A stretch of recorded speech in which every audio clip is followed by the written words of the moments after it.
या ऑनलाईन क्लासमध्ये सर्व BATYच्या 6व्या सेमिस्टरमधील विद्यार्थ्यांचं या ठिकाणी स्वागत करतो. विद्यार्थी मित्र हो, आजच्या तासाला आपल्याला अमर्त्य सेन यांचे आर्थिक विचार पाहायचे आहेत. आपण पाहतो की अं, अमर्त्य सेन यांनी मानव विकासाच्या संदर्भात अं, मानव विकास निर्देशांक तयार करून एक जगाला फार मोठी देणगी या ठिकाणी दिलेली आहे आणि त्यांचं योगदान अं, एवढं मोठं असल्यामुळे त्यांना आपण पाहतो की 1991 मध्ये अर्थशास्त्रातील नोबेल पारितोषिक देऊन त्यांच्या कार्याचा या ठिकाणी सन्मान केलेला आपल्याला या ठिकाणी दिसून येतो.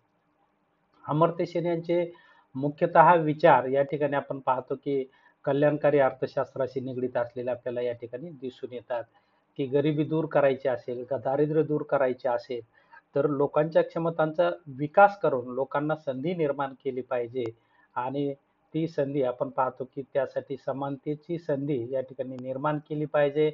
उत्पन्नाचे स्रोत त्याचं समान वाटप केलं पाहिजे. या मुख्य तत्वांवर आधारित त्यांचे आर्थिक विचार असलेले आपल्याला या ठिकाणी दिसून येतात.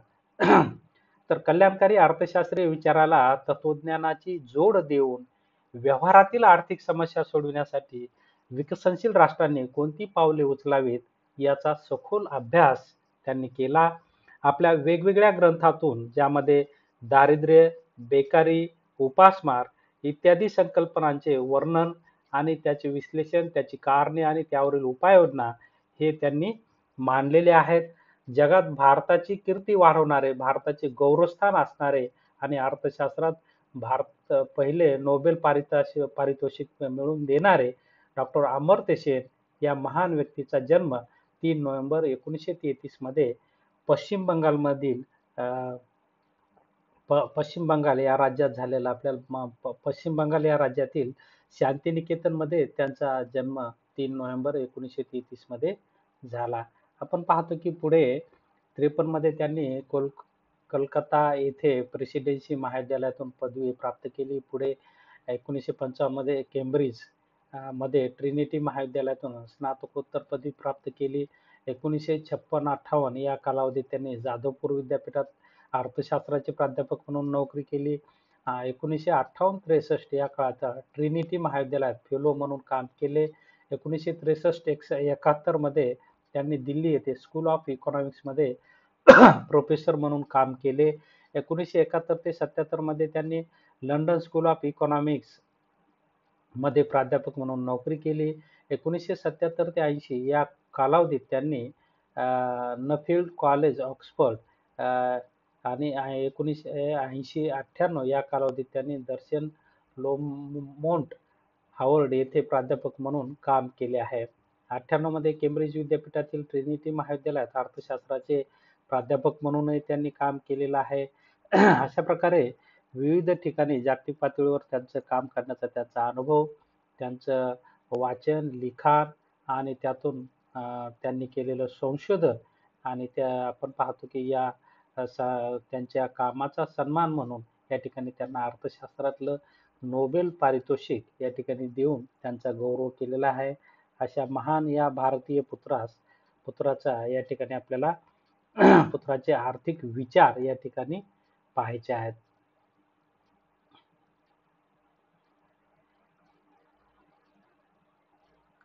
अमर्त्य सेन यांच्यावर मॉरिस डॉब आणि जॉन रॉबिन्सन यांच्या विचारांचा प्रभाव असलेला आपल्याला दिसून येतो. अमर्त्य सेन यांनी 20 पेक्षा जास्त पुस्तकं लिहिली आहेत आणि 225 पेक्षा अधिक त्यांनी संशोधन निबंध या ठिकाणी लिहिलेले आहेत.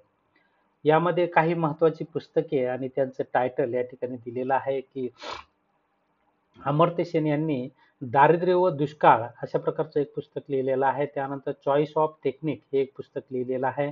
त्यानंतर फेमिन अँड इनइक्वॅलिटी हे एक पुस्तक लिहिले म्हणजे महिलाच्या संदर्भात असमानता ज्याला आपण म्हणूया.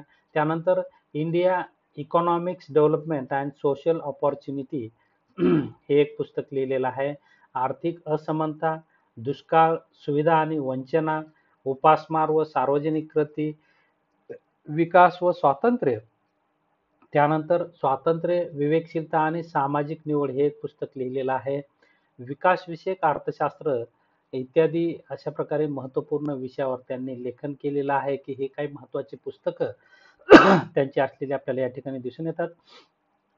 साधारणपणे या पुस्तकावर नजर टाकली तर आपल्याला लक्षात येतं, की त्यांचे गरिबी दूर करण्याचे, दुष्काळ दूर करण्याचे आणि दारिद्र्य कमी करण्यासाठीचे कल्याणकारी आर्थिक विचार असलेले आपल्याला या ठिकाणी दिसून येतात, की राष्ट्रांमध्ये आर्थिक, सामाजिक आणि राजकीय समता प्रस्थापित करून स देशातील सर्व लोकांना समान संधी जर दिली आणि त्यांच्या क्षमतांचा जर विकास केला, तर राष्ट्र हे पुढे येऊ शकतं किंवा विकास होऊ शकतो.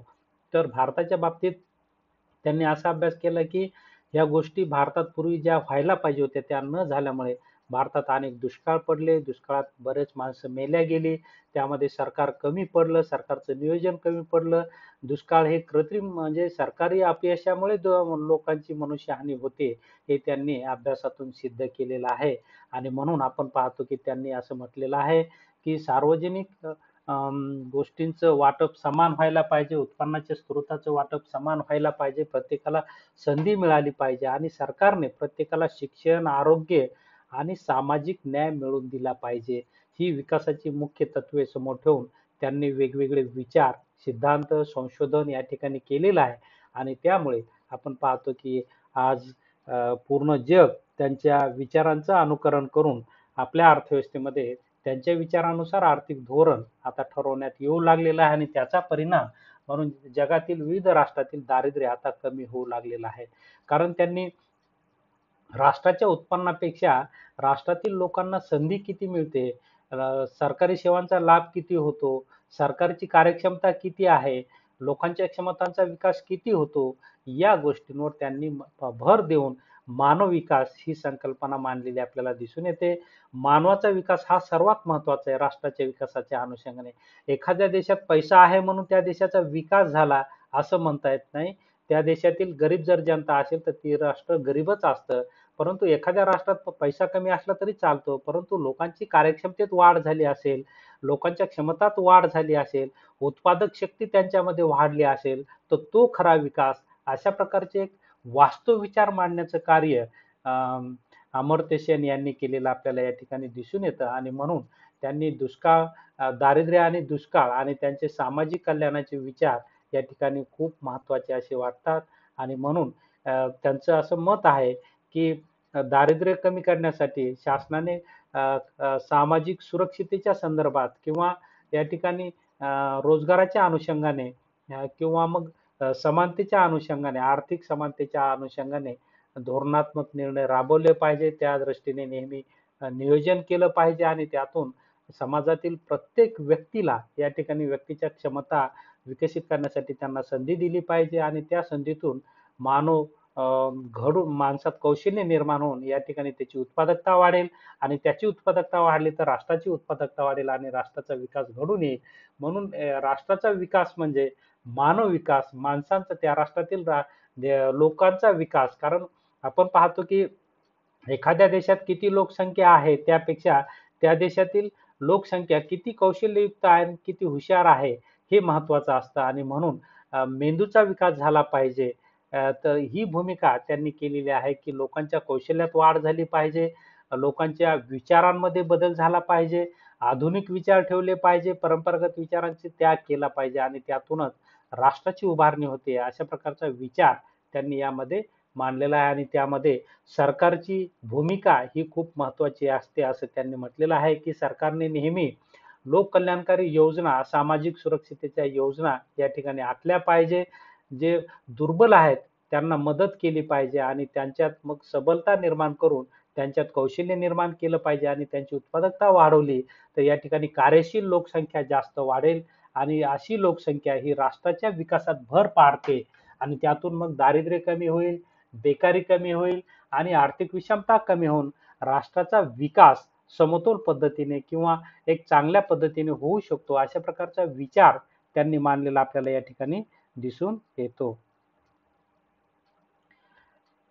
प्राध्यापक प्रोफेसर अमर्त्य सेन यांनी आंतरराष्ट्रीय अर्थशास्त्रीय विश्लेषणात महत्त्वाचे योगदान म्हणजे अर्थशास्त्रीय सिद्धांताला दिलेले नैतिक अधिष्ठान होय. प्रोफेसर सेन यांनी दुष्काळ आणि उपासमारीच्या परिणामातून मार्ग काढण्यासाठी शिक्षण, आरोग्य आणि सामाजिक सुरक्षितता आणि जमीन वाटपातील असमानता याचा अभ्यास केला आहे. सरकारने नैतिक दृष्टिकोन समोर ठेवून आर्थिक आणि सामाजिक प्रश्नांना सामोरं गेलं पाहिजे आणि त्यासाठी शिक्षण, आरोग्य आणि सामाजिक सुरक्षितता याचा विचार केला पाहिजे, असे अमर्त्य सेन यांनी म्हटलेले आहे. कोणताही देश जागतिकीकरणाच्या माध्यमातून विकास करू शकतो, परंतु जर देशाने साक्षरता, आरोग्य, शिक्षण आणि सामाजिक संधी याकडे दुर्लक्ष केले तर त्याचे गंभीर परिणाम देशाच्या आर्थिक विकासावर होऊ शकतात, असे सेन यांनी म्हटलेलं आहे.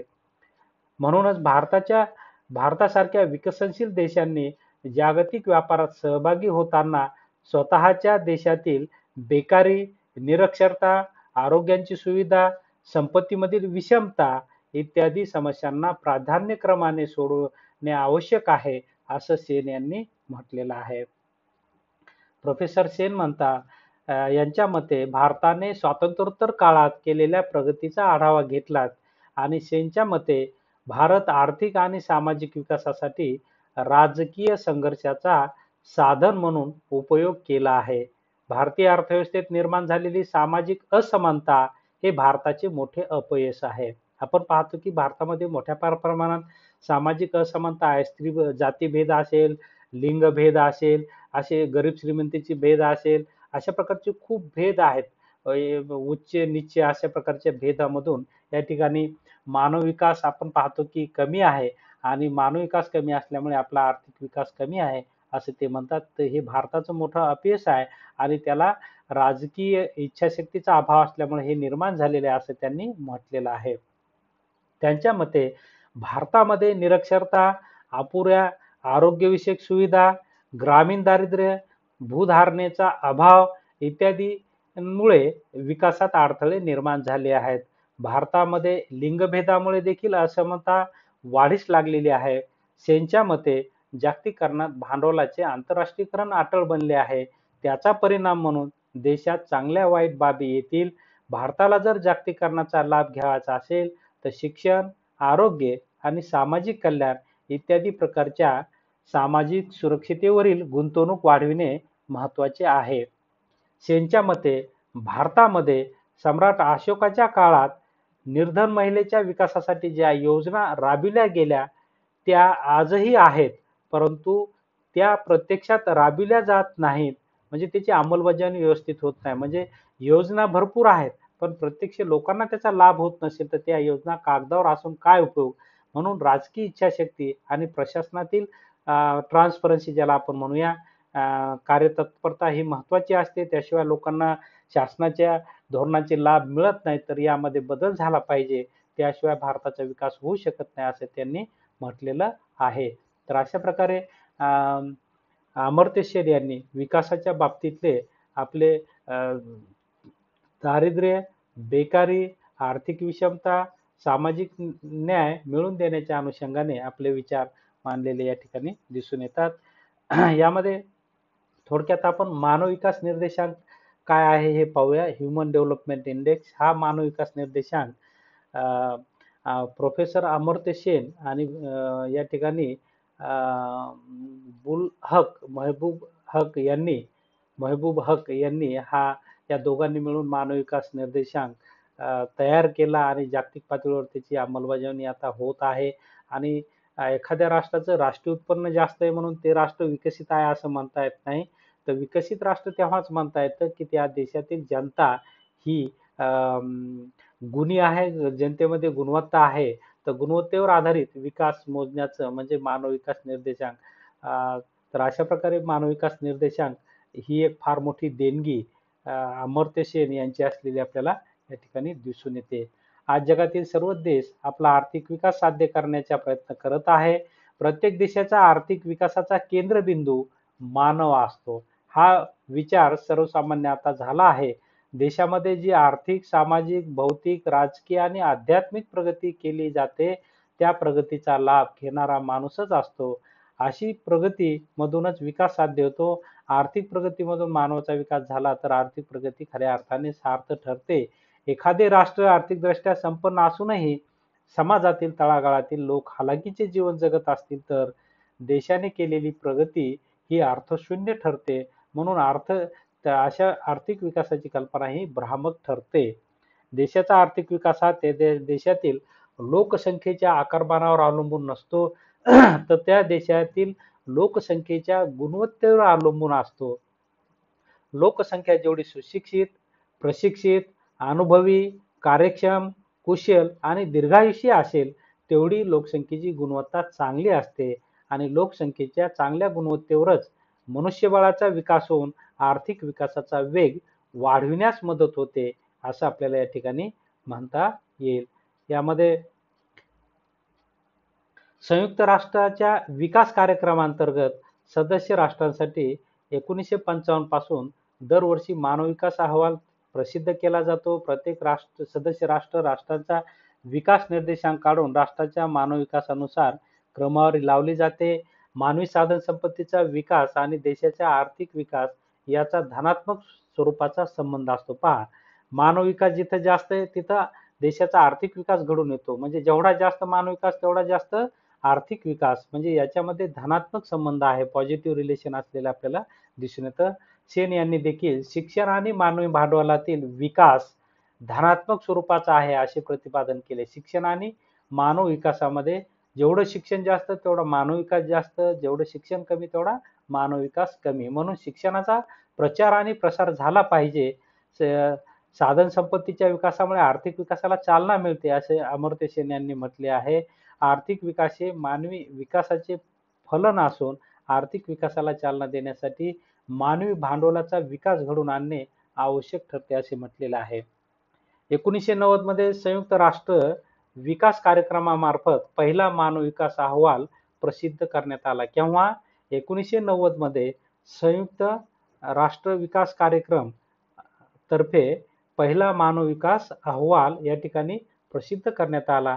या अहवालाचे प्रणेते डॉक्टर अमर्त्य सेन आणि पाकिस्तानचे अर्थतज्ञ डॉक्टर महबूब उल हक हे होते. मानवी जीवनाचा विकास मोजण्यासाठी मानव विकास निर्देशांकाचा वापर करण्यात येतो. मानव विकास निर्देशांक विकसित करण्याचे कार्य अमर्त्य सेन आणि महबूब उल हक यांनी केले आहे. म्हणून या निर्देशांकाच्या विकासाचे श्रेय वरील दोन विचारवंतांना जाते असं आपल्याला, म्हणून आपण पाहतो की नंतरच्या काळामध्ये अमर्त्य सेन यांना नोबेल पारितोषिक देऊन सन्मानित केलेलं आपल्याला दिसून येतं. त्यानंतर आपण पाहतो की दुसरे अर्थतज्ञ महबूब उल हक यांनाही पारितोषिक देऊन या ठिकाणी सन्मानित केलेलं आपल्याला दिसून येतं. की अशा प्रकारे मानव विकास निर्देशांक कशाला म्हणायचं, की आपण पाहतो की 1997 सालच्या संयुक्त राष्ट्र विकास कार्यक्रमाच्या अहवालामध्ये मानव विकासाची संकल्पना खालीलप्रमाणे मांडलेली आहे. मानवी विकास म्हणजे जनतेच्या कल्याणाचा उच्च स्तर.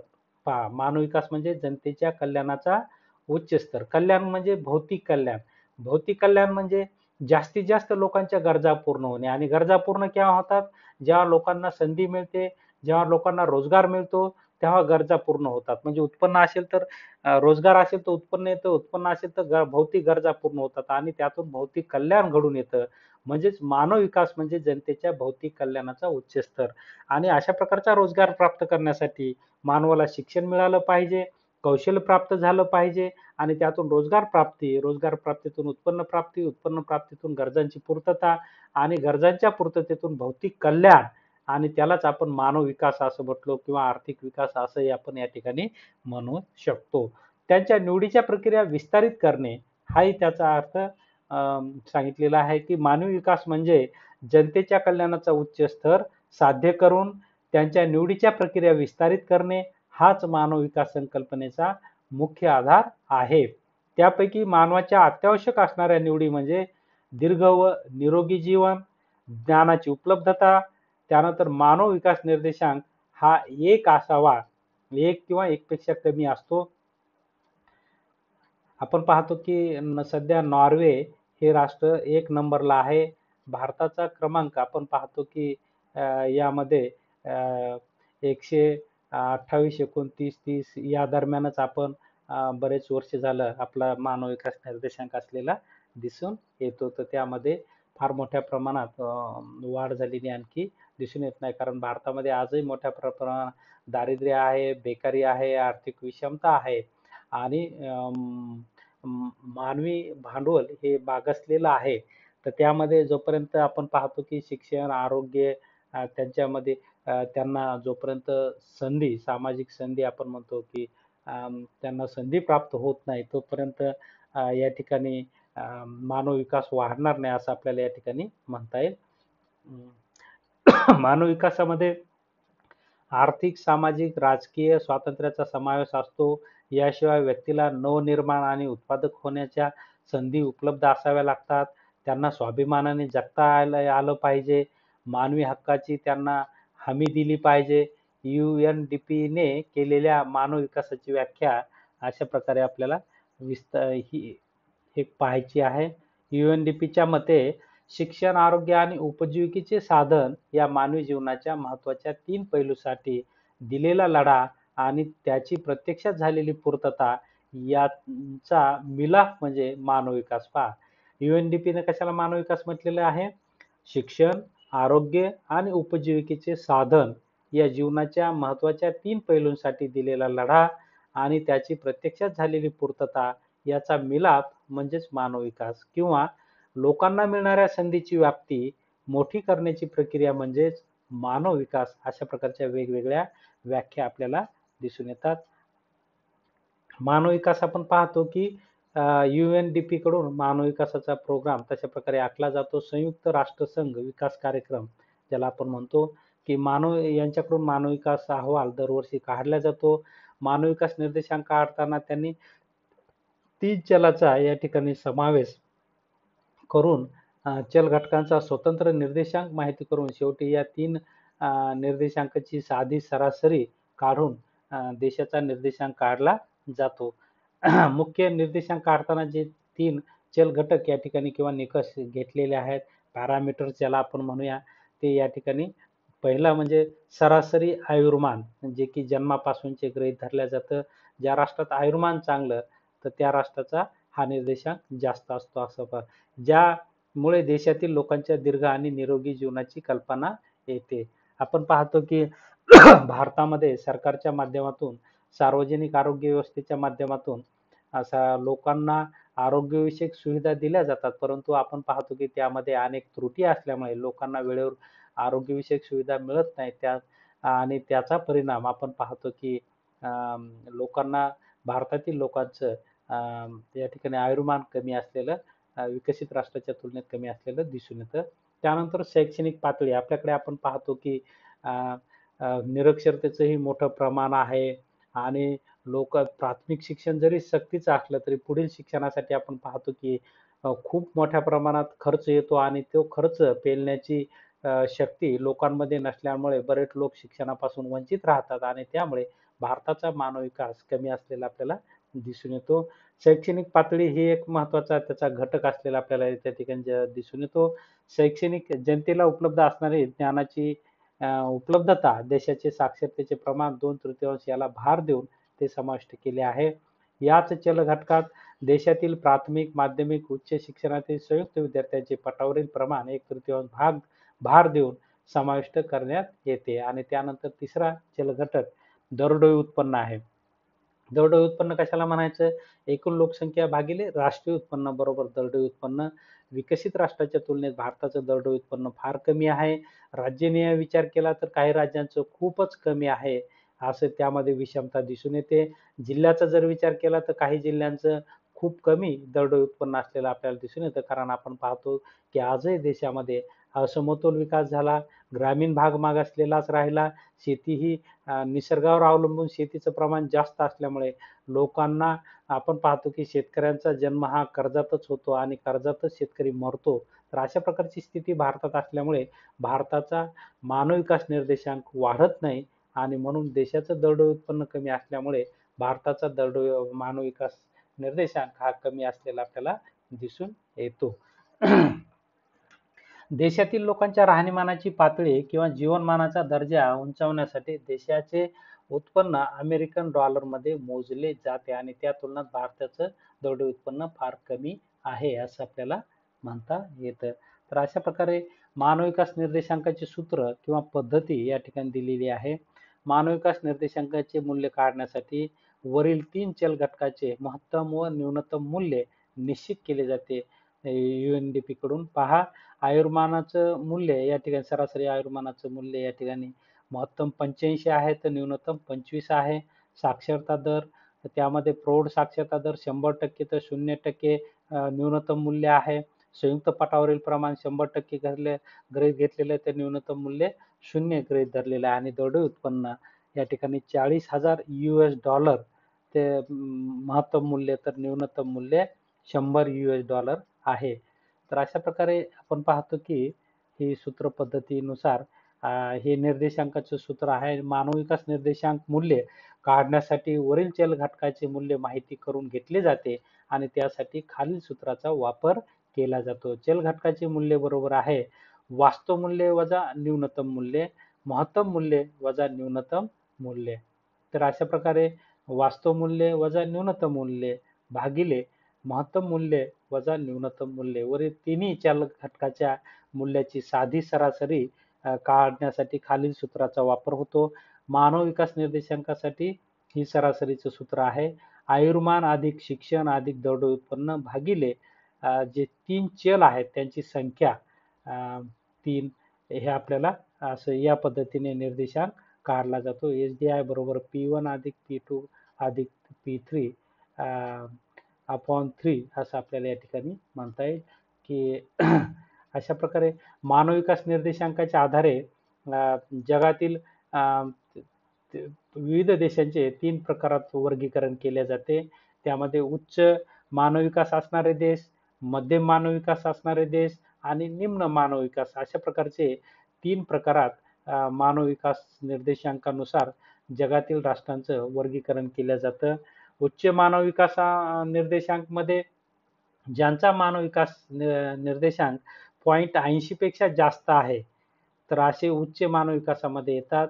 तर ज्यांचा मध्यम मानव विकास मध्ये 0.50 ते 0.80 च्या दरम्यान ज्यांचा मानव विकास निर्देशांक आहे ते राष्ट्र येतात. तर निम्न मानव विकास देशामध्ये ज्यांचा मानव विकास निर्देशांक हा 0.50 पेक्षा कमी आहे ते राष्ट्रे निम्न मानव विकास देशामध्ये मोडल्या जातात. अशा प्रकारे आणि निम्न मानव विकास ज्यांचा निर्देशांक आहे असे राष्ट्र हे मागासलेले राष्ट्र या ठिकाणी गृहीत घेतले जातात. तर अशा प्रकारे आपण पाहतो की भारताचा मानव विकास भारताचा समावेश मध्यम मानव विकास देशामध्ये झालेला आपल्याला दिसून येतो. कारण भारताचा मानव विकास निर्देशांक 0.57 च्या पुढे असलेला आपल्याला या ठिकाणी दिसून येतो. तर अशा प्रकारे भारत मध्यम मानव विकास देशाच्या गटामध्ये असलेला आपल्याला दिसून येतो. तर भारताच्या मानव विकास निर्देशांकातील ही प्रगती आहे.